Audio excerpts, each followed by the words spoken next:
So thank you मुझे इतना ज़्यादा प्यार देने के लिए। I know you people love me from bottom of your heart. So आज की इस वीडियो में आपकी सारी प्रॉब्लम्स का सॉल्यूशन मिलने वाला है। वो चाहे एसपी से रिलेटेड हो, मैरिज से रिलेटेड हो, एसपी स्टैंड नहीं लेता है, फैमिली से रिलेटेड हो, आपकी बहुत ज़्यादा फाइट हुई है, और सबसे बड़ी बात आपके एसपी ने खुद बोल दिया है कि मूव ऑन कर जाओ व्हेन आप दोनों नो कांटेक्ट में आ चुके हो। सबसे पहले हम इस मिस्ट्री को क्लियर करेंगे कि क्यों स्टक हो मैनिफेस्टेशन में आप। एंड सेकेंड मिस्ट्री ये सॉल्व करेंगे कि मैनिफेस्टेशन आखिर होती कैसे है, ऐसी कौन सी मिस्टेक करते हो आप, एंड क्या होता है दूसरे इंसान के साथ जब आप यहाँ पे बैठ के अफर्मेशन कर रहे हो। आज की जो सक्सेस स्टोरी है इसको मैं ब्रेक करके डिकोड करूँगा। Get ready. अगर प्रॉब्लम से बड़ी जिद बन जाए होगा कैसे नहीं।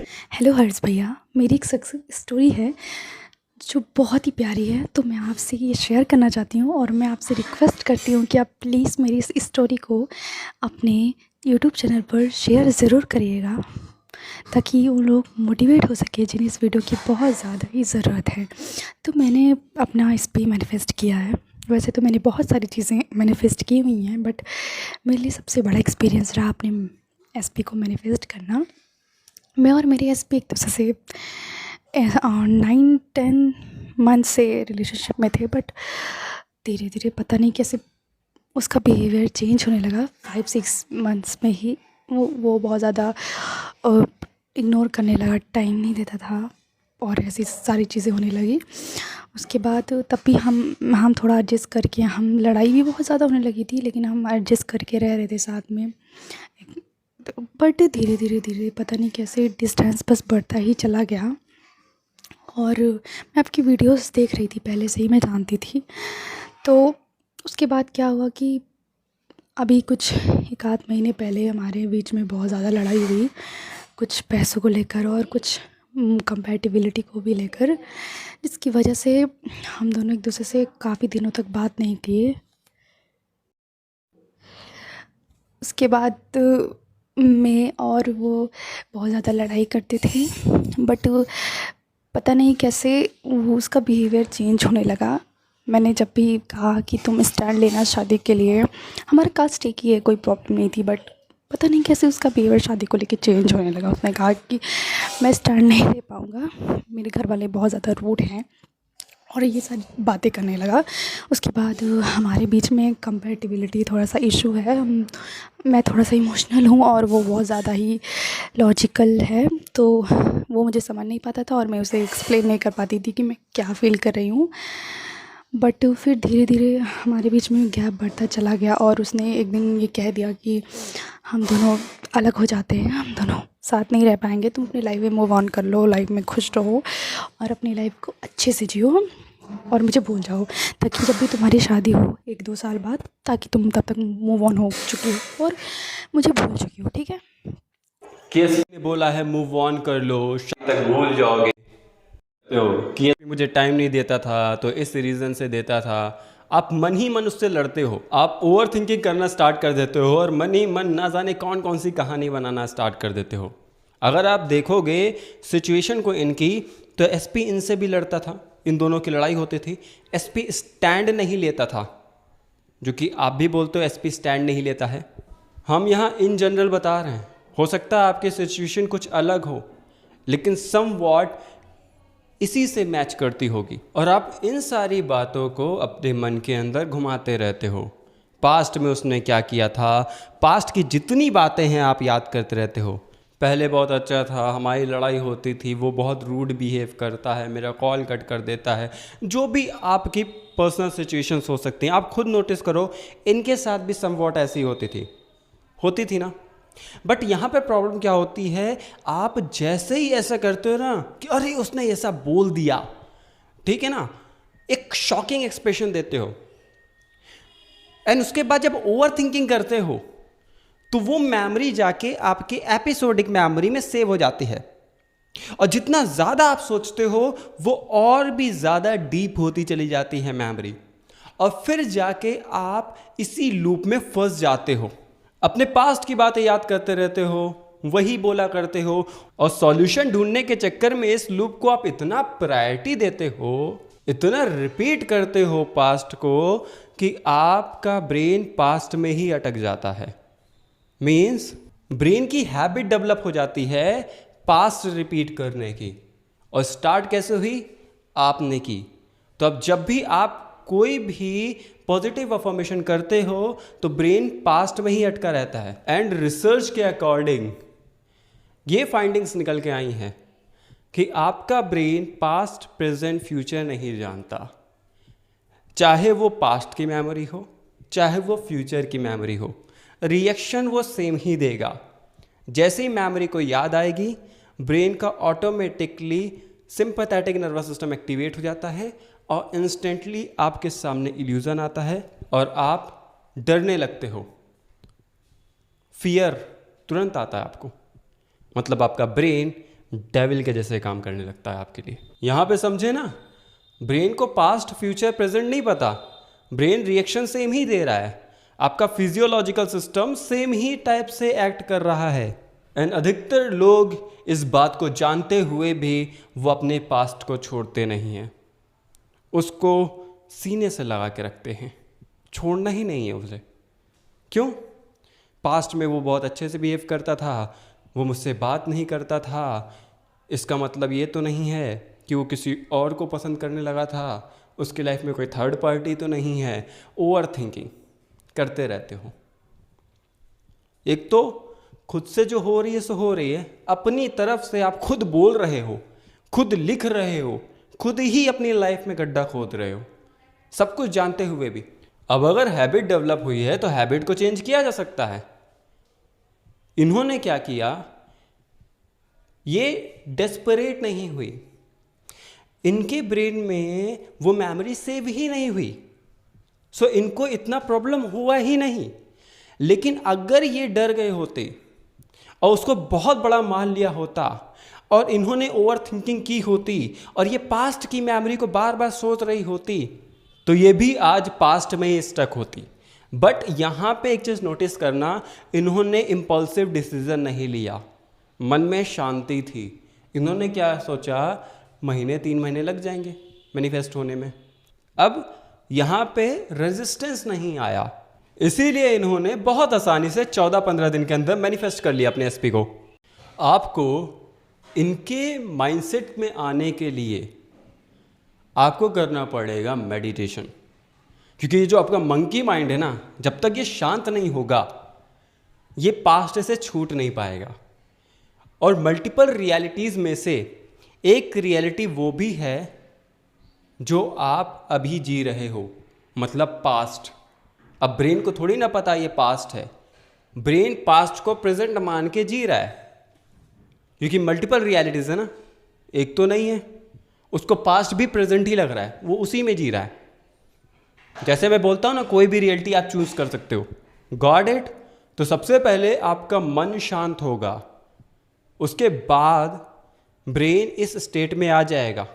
और जब ब्रेन इस स्टेट में आ जाएगा, अब आप कोई भी अफर्मेशन करो, मैनिफेस्ट होगी। ये स्क्रिप्टिंग में ये वाली अफर्मेशंस लिखा करती थी। My SP is obsessed with me, constantly he is missing me right now, crying and begging for me and my love, he is thinking about me. और मन में ये सोचती थी कि वो कॉल कर रहा है, मुझसे बात करने के लिए बैक कर रहा है, रो रहा है। अब इसके बाद जो होता है, तो चलिए सक्सेस स्टोरी स्टार्ट करते। बट मैंने सोचा कि कर लेंगे मूव ऑन, अगर ऐसा बोल रहा है तो ठीक है। बट फिर भी अंदर से था कि नहीं यार, उसी के साथ लाइफ जीनी है। तो उसके बाद मैंने सोचा कि मैं मैनिफेस्ट करती हूँ, क्योंकि मैनिफेस्टेशन तो मुझे ऑलरेडी बहुत ही पहले से पता था, कम से कम 2-3 साल से। तो फिर मैं जब भी हमारी लड़ाई होती थी तो मैं मैनिफेस्टेशन का यूज़ कर लेती थी। बट इस बार मैंने सोचा कि प्रॉपर यूज़ करूँगी। बीच बीच में मैं बहुत ज़्यादा ही रोने लगती थी, परेशान हो जाती थी। बट फिर था कि यार करना है। मुझे लगा कि वक्त लगेगा, काफ़ी वक्त लगेगा, और उसके बिना एक दिन भी नहीं रह पाना, मतलब मेरे लिए बहुत मुश्किल था उसके बिना रह पाना। तो फिर क्या हुआ कि धीरे धीरे ना मैंने मैनिफेस्टेशन करना स्टार्ट किया। मैं स्क्रिप्टिंग करती थी और उसके बाद मैं रोबोटिक अफर्मेशन करती थी। और मुझे लगा कि वक्त लगेगा, 2-3 महीने लगेंगे इसको करते करते, बट सच बता रही हूँ, सिर्फ 15 से 20 दिनों में मेरा मैनिफेस्टेशन दिखने लगा। मुझे यकीन ही नहीं हो रहा है कि उसका बिहेवियर काफ़ी ज़्यादा चेंज हो गया है। मैंने खुद को हील करने की भी बहुत कोशिश की, और पता है आपको, जब ये फेज़ चल रहा था, जब मैं मैनिफेस्टेशन कर रही थी, उसके 15 दिन में ही मुझे इतना ज़्यादा अंदर से फ़ील हो रहा था, रिलीफ सा फ़ील हो रहा था। ऐसा लग रहा था कि अगर ये नहीं भी रहेगा तो भी मैं जी लूँगी। बट अंदर से तो एक रहता ही है कि हाँ, रहता तो अच्छा होता, बट कोई बात नहीं, नहीं है तो कोई बात नहीं। बट मैंने फिर भी अपने मैनिफेस्टेशन को चालू रखा। जैसे कि मैं लड़को फेस में चली गई थी, बट मैंने सोचा कि मैं करती रहूँगी। पर फिर 2-3 दिन से वो रात को रोज़ 12 बजे मुझे फ़ोन करता था, क्योंकि वो एक बिजनेसमैन है, तो उसे इतना टाइम नहीं होता है कि वो बार बार कॉल मैसेज कर पाए मुझे दिन में, क्योंकि उसको बहुत ज़्यादा काम होता है। बट उसके बाद उसने रात को 3-4 दिन कॉल करना स्टार्ट किया। उसने दूसरे नंबर से भी मुझे कॉल करना स्टार्ट किया। उसके बाद क्या हुआ कि मैंने कल उसका फ़ोन उठाया, रात को मैंने उसका फ़ोन उठाया, और फिर वो बात कर रहा था। बात करते करते वो बोल रहा है कि मुझे नहीं पता क्या हो गया है मुझे 5-6 दिन से, मतलब कि थॉट्स कितनी अच्छी सी ट्रांसमिट होते हैं, मुझे समझ ही नहीं आया। वो बोल रहा है कि मैं 5 दिन से, मुझे पता नहीं क्या हो गया है, 1 हफ्ते से मैं बस तुम्हारे बारे में सोचता रहता हूँ, मैं रोता रहता हूँ। मतलब बार बार वो रो रो के बोल रहा था, और मैंने बस यही डिसाइड किया था कि नहीं, अब नहीं रह के, मैं उसको यही बोल ही रही थी। तो वो कह रहा था नहीं, ऐसा नहीं है, मैं सब कुछ ठीक कर दूँगा। मैंने बोला कुछ भी ठीक नहीं होगा, क्योंकि बहुत सारी चीज़ें बिगड़ चुकी हैं हमारे बीच में। तुमने मुझे रात को अकेला छोड़ के चले गए थे, मैं रो रही थी, तुम नहीं थे। तो बोलता है कि ऐसा कुछ भी नहीं है, बात ना करने से प्यार ख़त्म नहीं होता है, हम रहेंगे। मैंने बोला कि तुम कभी स्टैंड नहीं लोगे मेरे लिए। तो वो बोलता है कि मैं फ्यूचर का नहीं बता सकता हूँ, बट मैं प्रेजेंट में अभी हूँ, और जब प्रेजेंट रहेगा तो फ्यूचर रहेगा, और फ्यूचर में जाकर मैं पूरा 100% अपना दूंगा, मैं रहूँगा साथ, और हमेशा साथ रहूँगा। उसने ऐसा बोला, मतलब आई कांट बिलीव। और उसने कहा कि वो मुझसे मिलने आ रहा है, और आज वो मुझसे मिलने आएगा। मैं बहुत खुश हूँ। थैंक यू भैया, थैंक यू। और आपको पता है भैया, हमने पूरे 2.5 घंटे बात की है रात को, पूरे 2.5 से 3 घंटे। स्टार्टिंग फेज़ में ही हमने 1-1.5 महीने तक इतनी बातें की थी, और जैसे कि सबके साथ ही ऐसा होता है, स्टार्टिंग फेज़ में सब लोग ही रातों को बात करते हैं। बट इतने महीने बाद हमने इतना सारा बात किया था, मुझे बहुत ही ज़्यादा अच्छा लग रहा था। और जैसे कि उसने कहा कि वो मेरे लिए शादी के लिए स्टैंड लेगा। अभी हमारा शादी का कोई प्लान नहीं है, 1-1.5 साल तो बिल्कुल भी नहीं, पर मुझे पूरा यकीन है कि मैं, कोई भी ऑब्स्टिकल आएगा हमारे बीच में तो उसे मैनिफेस्ट कर लूँगी, शादी को मैनिफेस्ट कर लूँगी, अपनी फैमिली को मना लूँगी। थैंक यू सो मच भैया, थैंक यू सो मच मेरी लाइफ को इतना खूबसूरत बनाने के लिए। Thank you. मुझे समझ आ गया कि मैं कुछ भी अपने लाइफ में मैनिफेस्ट कर सकती हूँ। मैं जल्दी आपसे एक नया वीडियो शेयर करूँगी, नया सक्सेस स्टोरी शेयर करूँगी मनी को लेकर। थैंक यू भैया, thank you so much. Please share करिएगा मेरे वीडियो को यूट्यूब चैनल पे। Thank you. Thank you so much अपनी सक्सेस स्टोरी को शेयर करने के लिए। एंड अब बस ऐसे अपनी लाइफ में सक्सेस को मैनिफेस्ट करते रहिए। इन्होंने 15 से 20 दिन के अंदर अपने एसपी को मैनिफेस्ट किया है। सेकेंड चीज, इनके एसपी ने बोला कि मैं 7 डेज से तुम्हारे बारे में सोच रहा हूं। एंड एसपी रो रहा था, और इनकी अफर्मेशंस क्या थी? My SP is obsessed with me, constantly he is missing me, crying and begging for me and my love, he is thinking about me. यही तो इनकी अफर्मेशंस थी। और मन में क्या सोच रही थी? वो मुझे कॉल कर रहा है, रो रहा है। अब यहाँ पे जैसा हमने ओल्ड वीडियोस में भी बताया है कि एसपी आपका ओल्ड रिफ्लेक्शन है। अगर आप यहाँ पे सोचोगे कि एसपी मेरे बिना नहीं रह सकती है, तो एसपी भी आपके लिए यही सोचेगी कि मैं उसके बिना नहीं रह सकती। And the best part, understanding कि वो बिजनेसमैन है, समय नहीं रहता, रात में कॉल करता है। अंडरस्टैंडिंग बहुत इंपॉर्टेंट होती है। इम्पल्सिव डिसीज़न और अंडरस्टैंडिंग पर्सन में बहुत डिफरेंस होता है। अंडरस्टैंडिंग पर्सन पॉजिटिवली ही सोचेगा, लेकिन यही इम्पल्सिव पर्सन को नेगेटिव थॉट्स आएंगे और उसकी लाइफ में नेगेटिविटी ही क्रिएट होगी। आई होप ये वीडियो बहुत अच्छे से समझ में आ चुकी होगी। अगर आप इसे बार बार ठीक से समझो तो आपके कॉन्सेप्ट बहुत अच्छे से क्लियर हो जाएंगे और आपको मैनिफेस्टेशन में दिक्कत नहीं होगी। आई होप ये वीडियो बहुत अच्छे से आपको समझ में आ चुकी होगी। सो थैंक यू मुझे इतना ज़्यादा प्यार देने के लिए। I know you people love me from bottom of your heart. I love you all.